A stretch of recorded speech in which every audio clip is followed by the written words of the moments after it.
سنتے ہیں اردو میں خصوصی اپڈیٹ۔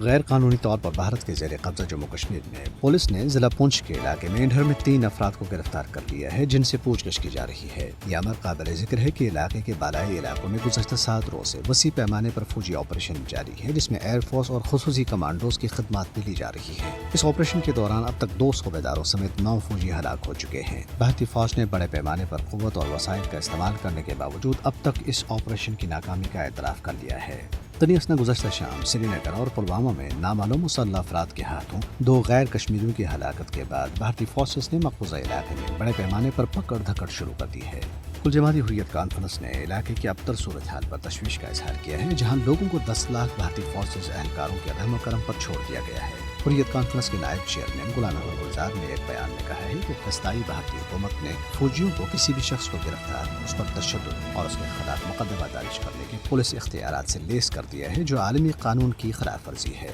انہوں نے پاکستان کے خلاف نام نہاد سرجیکل اسٹرائکس کے بھارتی وزیر داخلہ امت شاہ کے حالیہ بیان کا حوالہ دیتے ہوئے اسے مضحک خیز اور انتہائی غیر ذمہ دارانہ قرار دیا اور کہا ہے کہ بی جے پی نے اقتدار میں رہنے اور ووٹروں کو دھوکہ دینے کے لیے کچھ سیاسی کرتب اپنا رکھے ہیں، جن میں پاکستان کے ساتھ جنگ جیسی صورتحال پیدا کرنا، مقبوضہ جموں کشمیر میں شہریوں کے قتل میں اضافہ اور پورے بھارت میں فرقہ وارانہ جنون پھیلانا شامل ہے۔ دنیسنا بھارت نے سری نگر اور جموں میں قائم فضائی اڈوں سمیت اہم تنصیبات کو ڈرون حملوں سے بچانے کے لیے فضائی اسٹیشنز پر انسداد drone force national security guard NSG کو تعینات کر دیا ہے۔ مقبوضہ علاقے میں آزادی صحافت پر مسلسل قدغنوں کے حوالے سے کشمیر میڈیا سروس نے ایک رپورٹ میں کہا ہے کہ مودی حکومت نے مقبوضہ علاقے میں صحافت کو مکمل طور پر ایک جرم بنا دیا ہے اور 5 اگست 2019 کو مقبوضہ جموں کشمیر کی خصوصی حیثیت ختم اور علاقے میں فوجی محاصرہ نافذ کیے جانے کے بعد سے صحافیوں کو ہراساں کرنے اور دھمکیاں دینے کے واقعات میں کئی گنا اضافہ ہو چکا ہے۔ رپورٹ میں کہا گیا ہے کہ صحافیوں کی عالمی تنظیم کمیٹی ٹو پروٹیکٹ جرنلسٹس نے بھارت پر کئی بار زور دیا کہ وہ مقبوضہ علاقے میں صحافیوں کو ہراساں اور گرفتار کرنے کے اپنے شرمناک ریکارڈ کو بہتر بناتے ہوئے میڈیا کو آزادانہ طور پر کام کرنے کی اجازت دے، مگر اس کے باوجود بھارتی قابضین